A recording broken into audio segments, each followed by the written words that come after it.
Madame, Monsieur, bonsoir. Bienvenue dans ce journal. Voici ce qui domine l'actualité. Annexe fiscale 2021, plusieurs dispositions au centre de nombreuses polémiques. Le directeur général des impôts explique toutes les mesures. Ouattara Boussier face à la presse aujourd'hui. Taxe sur le lait et aliments pour bébés, c'est une directive 2009 de l'UMOA. Des précisions dans quelques instants.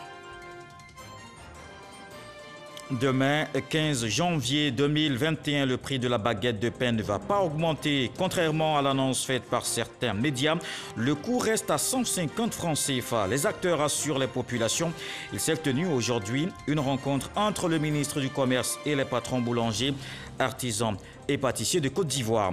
Les élections législatives, c'est le 6 mars. La commission électorale indépendante communique les différentes étapes du processus pour le renouvellement des sièges de l'Assemblée nationale. Les états-majors des partis politiques font face à une équation parfois difficile. Le choix des candidats dans le dossier politique, on verra comment chaque camp s'organise pour aligner le meilleur pion. Élection générale en Ouganda, quelques 18 millions d'électeurs aux urnes aujourd'hui. Pour la présidentielle, le président sortant Yoweri Museveni brigue un nouveau mandat, le 6e face à 10 autres candidats. Le plus populaire est le député et ancien chanteur Bobi Wine. D'abord, je vous donne le contenu de ce communiqué. Suite à l'attaque perpétrée le mercredi 13 janvier 2021 contre le détachement de casques bleus ivoiriens engagé au sein de la mission multidimensionnelle intégrée des Nations Unies pour la stabilisation au Mali, MINUSMA, le bilan provisoire faisait état de 3 tués et 4 blessés. Le sergent-chef Doumbia Yacouba de l'armée de terre, blessé au cours de cette attaque, a succombé à ses blessures pendant son transfert à l'hôpital. Le bilan s'établit désormais à 4 casques bleus décédés et 3 blessés. Le chef d'état-major général des armées présente ses condoléances à la famille du défunt. Sur l'annexe fiscale, on va s'intéresser à la taxation sur le lait infantile et aux préparations alimentaires pour nourrissons. Face à la polémique, le ministre du Budget, Moussa Sanogo, fait des précisions. Le taux de 9% de TVA n'est en fait qu'une application d'une directive de l'UMOA qui date de 2009. On retrouve Jean-Luc Bambo.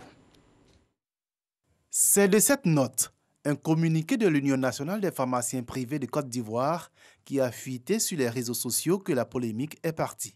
Celle-ci annonçait que l'annexe fiscale 2021 prévoyait désormais une taxe de 9% sur le lait infantile ainsi que sur les préparations alimentaires destinées aux nourrissons.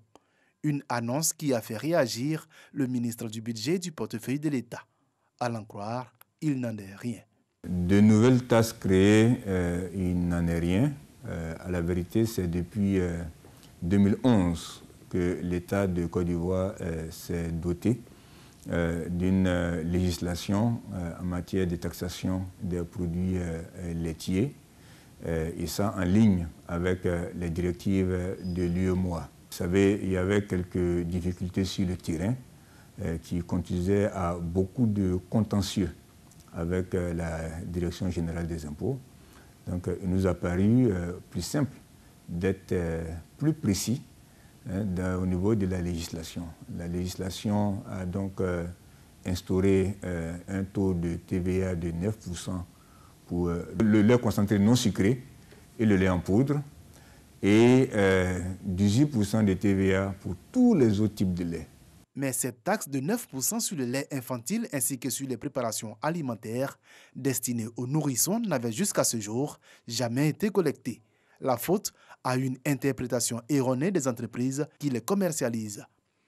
D'aucuns indiquent donc qu'il ne s'agit pas de lait, mais il s'agit d'un médicament. Mais là-dessus, nous sommes un peu tenus par la réglementation communautaire qui définit la liste des médicaments qui peuvent être exonérés des taxes. Et le lait infantile, pour l'instant, n'en fait pas partie.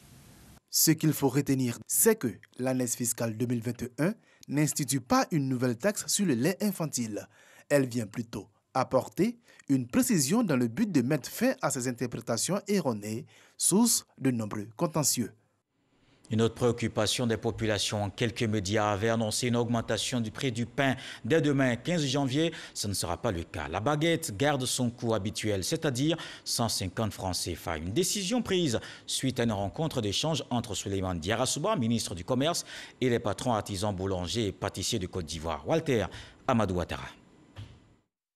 Dans une interview, le 24 décembre dernier, le patron des boulangers et pâtissiers de Côte d'Ivoire annonçait que le prix du pain passe de 150 à 350 francs CFA dès le 15 janvier. Ce jeudi 14 janvier 2021, le ministre du Commerce et de l'Industrie a rencontré 3 organisations. La Fédération interprofessionnelle des patrons artisans boulangers et pâtissiers de Côte d'Ivoire, présidée par Marius Abeille. À ses côtés, Youssouf Bari, président de la coordination professionnelle de boulangers et pâtissiers de Côte d'Ivoire, et Koulibaly Amadou, du haut patronat de la boulangerie et pâtisserie de Côte d'Ivoire. Tous d'accord, ils instruisent leurs membres et informent la communauté nationale. Les autorités ont fait tout ce qu'il y a à faire pour que nous allions dans le sens de continuer à travailler. Demain, le 15, le prix de la baguette reste inchangé à 150 francs, comme ça a été préalablement indiqué par M. le ministre du Commerce, et nous confirmons. Souleymane Diarra exhorte les dirigeants des fêtières professionnelles de boulangerie et pâtisserie au sens de la citoyenneté et à œuvrer pour la quiétude dans le secteur. Le pouvoir d'achat du consommateur ivoirien est protégé. Le pain étant un produit, je dirais, de consommation courante, et vous comprendrez que tout le monde fait attention à tout ce qui concerne les problématiques liées en fait au pain, à ce produit-là. Je pense que vous avez une lourde responsabilité. Lorsqu'on doit travailler, il faut que l'environnement s'y prête. Voilà. Si l'environnement n'est pas propice, vous comprendrez que souvent il est difficile de prendre des décisions qui sont des décisions structurantes qui vont dans l'intérêt général en fait. Donc je souhaite que vraiment vous puissiez à l'avenir tenir compte de ces aspects-là, voilà, pour que notre partenariat continue de se consolider. Parce que nous sommes amenés à travailler ensemble. Le ministre du Commerce et de l'Industrie compte multiplier les échanges avec les professionnels de la boulangerie et pâtisserie afin de prendre en compte leurs préoccupations. Je vous le disais en début de journal, le directeur général des impôts explique les nouvelles mesures aux journalistes. Ouattara Siabou a animé ce jeudi une conférence de presse. Il donne des détails sur les nouvelles dispositions contenues dans l'annexe fiscale 2021. La régie financière souhaite surtout véhiculer la bonne information pour éviter la polémique. Des détails avec Jean-Luc Bambo. Un exercice routinier, mais toujours utile. L'explication des nouvelles mesures contenues dans l'annexe fiscale par le directeur général des impôts. Face aux journalistes, Aboussi Ouattara s'est voulu d'abord pédagogue. Lorsque nous intervenons à chaque fois, nous faisons allusion ou référence aux engagements internationaux de la Côte d'Ivoire. Mais ces engagements internationaux, ce sont ces traités qui ont été ratifiés, publiés en Côte d'Ivoire et qui nous lient. Il s'est ensuite chargé d'éteindre certaines polémiques sur certaines de ces mesures fiscales, comme sur la taxation du lait infantile et préparation alimentaire pour nourrissons. La vérité, c'est que ces laits infantiles n'étaient pas concernés par le taux réduit de TVA. L'exposé des motifs du texte dont je vous parle de lait de grande consommation. Les laits et préparations infantiles ne sont pas considérés et n'étaient pas considérés par le dispositif comme étant des produits de grande consommation. Pendant les 2 heures d'échange avec les journalistes, le directeur général des impôts s'est évertué à justifier l'adoption de ces nouvelles mesures par le gouvernement. L'objectif visé par le gouvernement, c'est la reprise de l'activité, la reprise du dynamisme de l'activité économique en Côte d'Ivoire. Des actions vigoureuses en adéquation avec le Plan national de développement PND 2021-2025. Pour cette année, l'État a fixé un objectif de 2738,9 milliards de francs CFA comme ressources à mobiliser au service des impôts, soit une augmentation de près de 400 milliards de francs CFA par rapport à l'année précédente. Et au niveau des infrastructures, le ministre de l'Équipement et de l'Entretien routier s'imprègne de l'état d'avancement de plusieurs chantiers à Abidjan et banlieue. Amédée Kofi Kouakou a visité le futur poste à péage de l'autoroute de Grand Bassam, les travaux de voirie à Makori et le chantier de renforcement de l'ancienne route de Benjerville. Il appelle les opérateurs à accélérer les travaux. Bahama Traoré. Au PK7 de l'autoroute Abidjan-Grand Bassam, un poste à péage est en construction. Il va accueillir 8 couloirs de paiement dans chaque sens de la circulation, soit 16 au total. Le chantier est à 80% de taux de réalisation et sera livré d'ici fin avril. C'est un financement qui a été obtenu avec la Chine et une des conditionnalités, c'était qu'on mette un péage. Et c'est ce que nous sommes en train de faire. Mais tous les quartiers qui sont donc attenants, nous devons pouvoir permettre à nos compatriotes qui habitent ces quartiers-là de pouvoir accéder. Donc nous avons regardé comment est-ce qu'on peut faire des voies pour leur permettre donc d'accéder sans passer par l'autoroute pour ceux qui ne veulent évidemment pas payer. Nous sommes vraiment satisfaits des travaux. Malgré ces satisfecits, le ministre de l'Équipement et de l'Entretien routier constate la construction d'habitations dans l'emprise même de l'autoroute, un problème qu'il entend résoudre avec le concours de la mairie de Port-Bouilly. En partance pour une autre visite de terrain à Benjerville, Amédée Kouakou fait escale sur le boulevard Achalm de Makori. Les travaux de réfection de ce boulevard connaissent un ralentissement du fait de constructions qui obstruent l'évacuation des eaux usées et pluviales. Amédée Kouakou lève le ton face à ces actes d'incivisme. Je ne suis pas d'accord. On ne peut pas accepter que dans un pays on fasse des choses comme ça. Ils ont une autorisation. Qui leur a donné? Vous avez une autorisation? Ils n'ont pas le propriétaire. Je dis, vous avez une autorisation? Ils n'ont pas d'autorisation. Alors si vous n'avez pas d'autorisation, on enlève tout. Cap sur Benjerville, non pas par le boulevard Mitterrand, mais par l'ancienne route en cours de renforcement et même de prolongement depuis le village d'Akwedo. Un linéaire de 7 km en 2 fois 2 voies. Nous avons quelques problèmes au niveau de l'assainissement, mais qui vont trouver très vite des solutions. Mais aussi, nous avons un problème de déplacement des réseaux. Pour que cette route se fasse, il va y avoir quelques personnes qui vont être déplacées. Aujourd'hui, tous ceux qui vont à Benjerville sont obligés de passer par le boulevard Mitterrand. Ça crée des engorgements importants au moment des heures de pointe. Et donc, lorsque cette autoroute sera terminée, je pense que ça va désengorger toute la zone qui passe depuis Faya, Carrefour à Bata, jusqu'à redescendre vers Benjerville. J'ai demandé de mettre à disposition certains plans de ces lotissements-là pour que nous puissions ensemble regarder et puis lever tout équivoque pour permettre à ces opérateurs qui travaillent pour l'État et qui travaillent pour le bonheur de ces populations de lever tout équivoque pour que les travaux puissent bien avancer. Cette deuxième principale voie d'accès à Benjerville va coûter à l'État 15,6 milliards de francs CFA. Les travaux ont démarré le 1er septembre dernier pour un délai de 24 mois. Dans l'actualité politique, la CEI échange avec les partis politiques en vue des législatives du 6 mars. Le président de la commission électorale indépendante donne les grands axes du déroulement de ces élections. Ibrahim Kouibia Koulibaly est revenu sur les critères d'éligibilité et la participation des femmes. Des détails avec Éric Goré. C'est le 6 mars prochain que les élections législatives se tiendront en Côte d'Ivoire. Une échéance que la Commission électorale indépendante veut mener à bien. L'institution a rencontré l'ensemble de la classe politique ivoirienne pour se mettre d'accord sur l'essentiel en s'appuyant justement sur la loi. Les dépôts de candidature ont démarré le 4 janvier pour s'achever le 20 du même mois.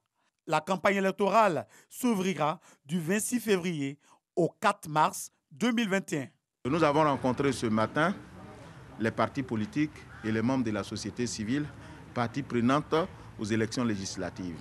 Nous avons parlé du mode opératoire, nous avons parlé de la constitution des dossiers de candidature et nous avons parlé de cette loi qui est nouvelle dans l'ordonnancement juridique électoral qui est relative à la représentation des femmes dans les assemblées élues.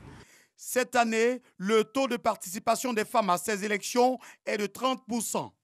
Des avis partagés sur la question. Les réalités sur le terrain ne sont pas ce que nous pouvons penser. Moi, en tant que chef de parti politique, je dis c'est bien beau d'obtenir cette loi, mais comment est-ce que nous allons l'appliquer? Dans certaines localités, par exemple, où il y a 2 sièges, il nous serait très difficile de pouvoir appliquer cette loi. La loi est dure, mais elle reste de la loi. Il faut simplement appliquer la loi. Et cette loi doit permettre aux uns aux autres de comprendre que désormais la femme doit prendre toute sa place dans le processus des élus du pays. Outre le pourcentage de la participation de la gente féminine à ces élections, les partis politiques dans leur ensemble sont déterminés à aller à ces élections législatives. Nous partons formés et je pense qu'il va y avoir des formations qui vont, après l'installation des CEL, des commissions électorales locales, et nous allons nous permettre d'utiliser les canaux de nos partis et groupements respectifs afin que nos concitoyens, nos militants, nos frères, tous les Ivoiriens soient imprégnés de tous ces tests et de l'esprit qui vont garantir donc la crédibilité, la transparence et bien entendu la paix en Côte d'Ivoire. L'opposition dans son ensemble a décidé d'aller aux élections.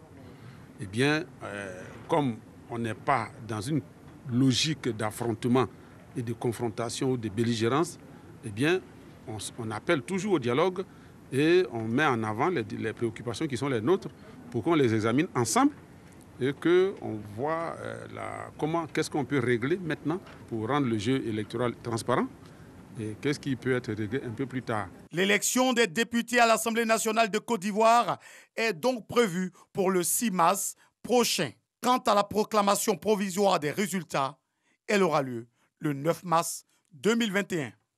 Les dates du processus sont donc connues, les législatives sont proches, les différents camps se préparent à avoir la majorité à l'Assemblée nationale, mais les partis politiques font face à l'épreuve du choix des candidats. Une étape souvent délicate.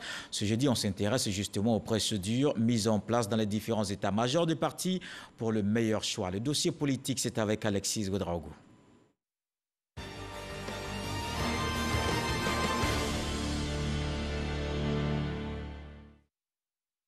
Les législatives en Côte d'Ivoire sont annoncées pour le 6 mars. Les électeurs sont appelés aux urnes pour choisir leurs représentants à l'Assemblée nationale. 255 sièges sont à pourvoir.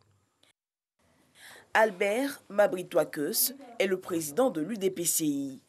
Le parti est membre de la plateforme de l'opposition et compte sous sa bannière un peu plus d'une soixantaine de candidats.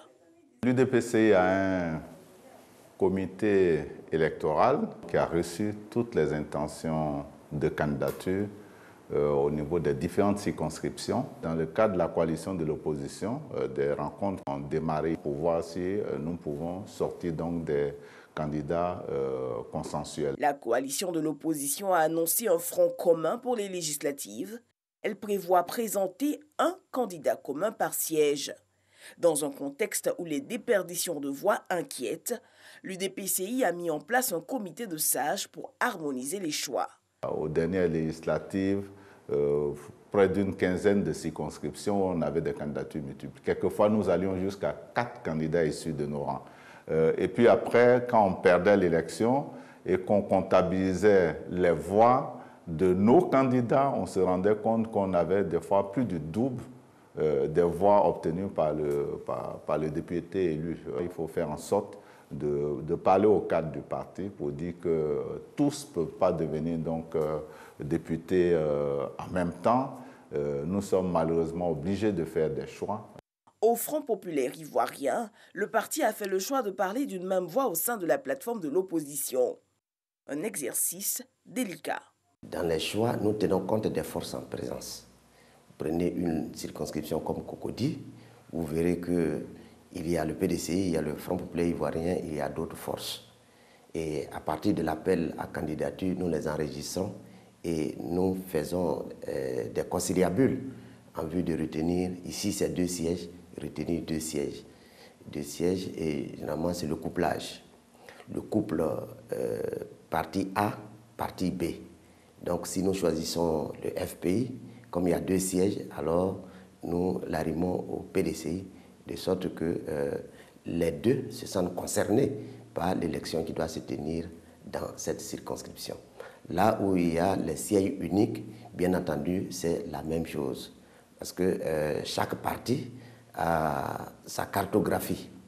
Et le PDCI n'est pas tout à fait présent là où le FPI est présent. Donc, en la matière, nous sommes complémentaires. Si les échéances législatives de 2018 ont vu une véritable razzia des indépendants, Dans les quartiers généraux des partis, aujourd'hui, l'on veut éviter ce scénario. Le consensus est plébiscité. Et les partis de l'opposition ne sont pas seuls à s'appuyer sur le consensus. Au RHDP, un travail de fourmi est organisé depuis la base pour trouver le juste milieu. C'est un travail de longue haleine où nous avons eu à écouter les uns les autres qui voudraient vraiment se présenter sous la bannière du RHDP. Mais comme il s'agit de choisir un parmi les meilleurs, nous étions obligés donc de procéder par des choix. En ce qui nous concerne, que ce soit dans le Bunkani tout comme dans le Guntuo, il y a eu 2 cas. Aucun des candidats ne veut vraiment se retirer au profit des autres. Et donc nous avons décidé de déférer cela au comité central qui a été désigné pour faire un arbitrage. Entre 2 séances de travail, le directeur exécutif du RHDP explique les procédures mises en place. Les intentions de candidature ont donc été transmises au niveau régional. Les arbitrages ont eu lieu et le président du parti a donc mis en place un comité électoral à l'effet donc de faire un 2e arbitrage, mais en tout état de cause, c'est le président qui a donc la dernière décision. Adama Bictogo appelle surtout les candidats au bon respect de la discipline du parti. Ce que nous recherchons et devons retenir, c'est comment nous donnons une majorité très confortable au président Alassane Ouattara de mettre en œuvre son projet de société. Nous ne pouvons pas l'avoir plébiscité aux élections présidentielles et qu'aux élections locales, pour des intérêts personnels, remettre en cause le plébiscite que nous lui avons offert le 31 octobre. Donc j'en appelle au sens de la responsabilité.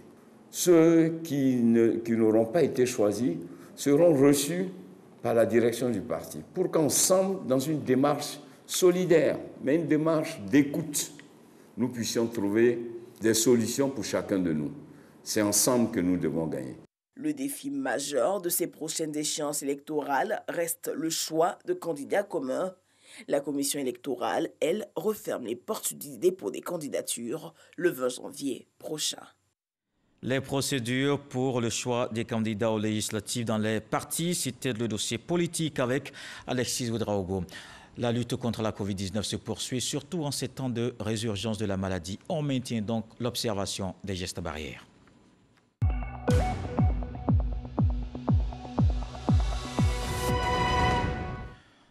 Voici les chiffres de ce jeudi. 209 nouveaux cas de Covid-19 sur 3767 échantillons prélevés, soit 5,5% de cas positifs, 108 guéris et pas de décès. La Côte d'Ivoire compte donc 24 578 cas confirmés, dont 22 964 personnes guéries, 140 décès et 1474 cas actifs. Le ministère de la Santé exhorte les populations à la vigilance. À l'Organisation mondiale de la santé, le comité d'urgence se réunit. L'OMS se penche sur les nouveaux variants du coronavirus. Leur propagation inquiète les autorités dans le monde. La Chine, qui avait maîtrisé l'épidémie, a recensé son premier décès. Une équipe d'experts de l'OMS est arrivée ce jeudi dans le pays, à Wuhan, où le virus a pour la première fois été signalé fin 2019. Ces 10 scientifiques sont chargés de remonter aux origines de la maladie. Trop de déperditions dans le recouvrement des recettes municipales. L'Union des villes et communes de Côte d'Ivoire trouve la solution. L'UVIC aussi décide de moderniser le système de mobilisation des ressources. L'un des points clés est la digitalisation des moyens de paiement et la mise en route de nouveaux timbres. On le voit avec l'ancien débat Bakayoko. À compter du 1er février 2021, de nouveaux timbres hautement sécurisés vont être mis en circulation pour recouvrer les taxes municipales. L'opération de production de timbres sécurisés est engagée sous l'égide du gouvernement et implique un certain nombre de ministères qui chacun joue son rôle à l'intérieur de cette opération pour que les collectivités puissent construire leur autonomie. Ces nouveaux timbres faits de matières spécifiques, magnétisés, non lavables et dégradables au contact de l'eau, vont en effet permettre d'éviter les fraudes. Des fraudes qui font perdre des ressources importantes aux mairies. Avec la mise en œuvre des valeurs inactives sécurisées, à savoir les timbres, nous parviendrons à juguler, à arrêter et éradiquer les fraudes constatées par le passé pour que finalement les ressources destinées à l'action municipale soient correctement collectées au bénéfice de nos concitoyens. En ce qui concerne la distribution, elle se fera via le réseau des services décentralisés du Trésor public. Plus question donc pour les communes de l'intérieur de venir s'approvisionner à Abidjan. Ce changement de timbre rentre dans le cadre d'une vaste réforme de modernisation des mécanismes de collecte des ressources municipales. La mise en œuvre de tous ces mécanismes permettra de renforcer à la fois les capacités de nos agents et d'autre part permettra une meilleure traçabilité de nos ressources, l'augmentation de nos recettes. Pour permettre aux usagers de s'approprier cette politique d'optimisation des ressources fiscales, une campagne de sensibilisation est prévue du 17 au 27 janvier. Des missions seront envoyées dans les 31 régions pour présenter le nouveau timbre et surtout expliquer le mécanisme de basculement. Dans ce 20h, le tour de l'actualité nous emmène dans la région du Boclé. Le coordonnateur régional du RHDP rencontre les populations. À Sassandra comme à Fresco, Philippe Legré exhorte les communautés à un climat de paix et de cohésion pour des élections législatives apaisées, comme ce fut le cas pour la présidentielle d'octobre dans la localité. La correspondance de Sam Kona. La région du Boclé s'est bien comportée lors de la présidentielle d'octobre 2020. Pas d'incident signalé dans la région. Le coordonnateur régional du RHDP, Philippe Legré, est venu féliciter les populations.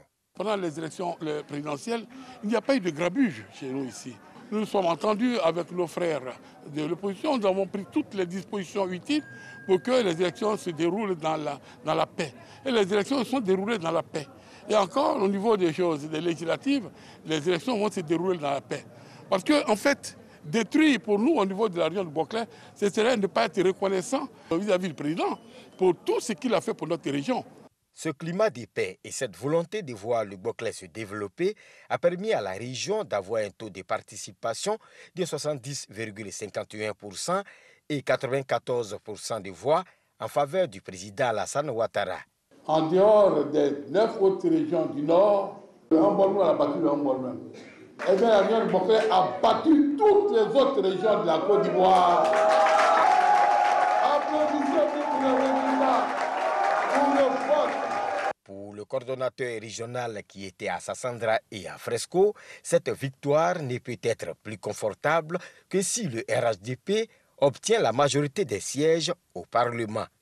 Est-ce que vous savez que ces résultats vont s'annuler si, au niveau des législatives, vous n'avez pas gagné? Si vous avez donné la victoire au président Ouattara, il faut qu'il exerce le pouvoir. Alors pour qu'il puisse exercer le pouvoir, il lui faut l'Assemblée nationale. Oui, l'Assemblée nationale. La coordination régionale du RHDP du Boclé va envoyer des missions dans toutes les sous-préfectures pour prôner la paix et le vivre ensemble. Et je m'en vais à présent vous arracher un sourire dans ce journal. Bonjour Tour 2021, la RTI pose ses valises à Yamoussoukro à la Fondation Félix Houphouët-Boigny. Les humoristes sont communés avec le public de la capitale politique et vous allez le voir avec Kone Pagasoro de Madongui. C'est un spectacle tenu dans une belle ambiance. Toi, tu vas à l'école, bien tu vas? Je vais à l'école. Très bien. Tu vas à l'école, bien tu vas? Je vais à l'école. C'est bien ça. Evelyne, tu bois quelque chose? Elle lui dit pourquoi pas, avec plaisir. Il dit très bien. De pourquoi pas, avec beaucoup de plaisir pour Evelyne et pour moi, s'il te plaît. Papitou, Wallace, président Vescaï, le magnifique, fils unique, Fifi de Tchoukouni et Jolina. Ce sont entre autres humoristes qui se sont succédés sur le podium à l'esplanade de la Fondation Félix Houphouët-Boigny pour la recherche de la paix dans le cadre de Bonjour Tour 2021. Émission humoristique à succès de la RTI. Merci pour les ministres qui sont là, qui sont venus, ils ont tout laissé pour venir écouter les mensonges. Mais moi là, je vends arachido. Je vais te donner cadeau là. Mais arachide là, tu préfères piparer ou bien griller. Monsieur Fosseni Dambélé, le directeur général, m'a dit ces populations qui aiment la joie, qui veulent vivre dans la cohésion, qui veulent être ensemble toujours et toujours. Et c'est avec Bonjour.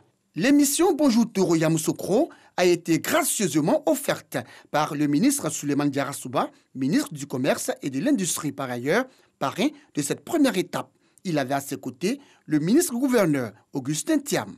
C'est une occasion de renforcer la cohésion entre les filles et les fils de Yamoussoukro pour que cette année puisse démarrer dans la paix, dans la joie et dans le bonheur et prendre l'engagement que plus jamais de violence ici à Yamoussoukro. Quelle que soit la situation, la fraternité doit demeurer. Continuez de promouvoir partout où vous êtes la solidarité, la fraternité et le vivre ensemble. C'est ça la Côte d'Ivoire.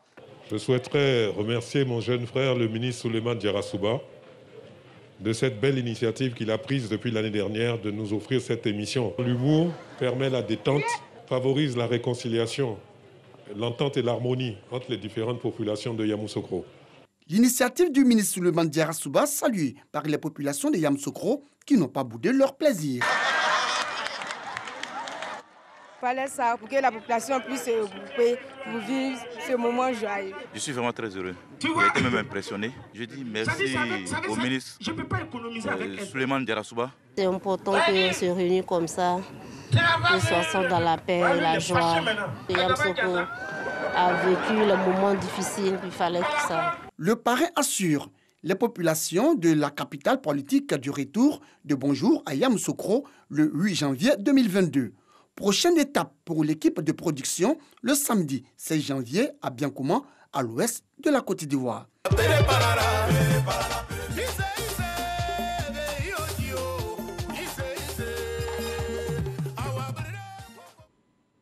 En sport, arrivé à Abidjan hier, les émissaires de la FIFA ont livré les noms des nouveaux membres du comité de normalisation à la tête de la Fédération ivoirienne de football. L'annonce faite ce jeudi devant la presse, c'est Madame Dao Gabala qui dirige cet organe. Elle a pour mission une meilleure organisation du sport roi ivoirien et la reprise du championnat national. Dans le reste de l'actualité, en Ouganda, quelques 18 millions d'électeurs aux urnes. Aujourd'hui, les bureaux de vote ont ouvert ce jeudi au matin pour des élections générales. Pour le scrutin présidentiel, le président sortant, Yoweri Museveni, brigue un nouveau mandat, le 6e face à 10 autres candidats. Le plus populaire est le député et ancien chanteur Bobi Wine. La campagne électorale a été particulièrement tendue, émaillée d'arrestations, d'émeutes et endeuillée par plusieurs dizaines de morts. Les réseaux sociaux sont coupés et la connexion Internet est au ralenti. Voici qui met un terme à ce journal. Merci d'avoir suivi. Retour de l'actualité 23h avec Marine Cognon. Ce soir, le sage nous dit que le feu qui veut la mort de l'eau ne vivra pas longtemps. Dieu le voulant, on se retrouve demain.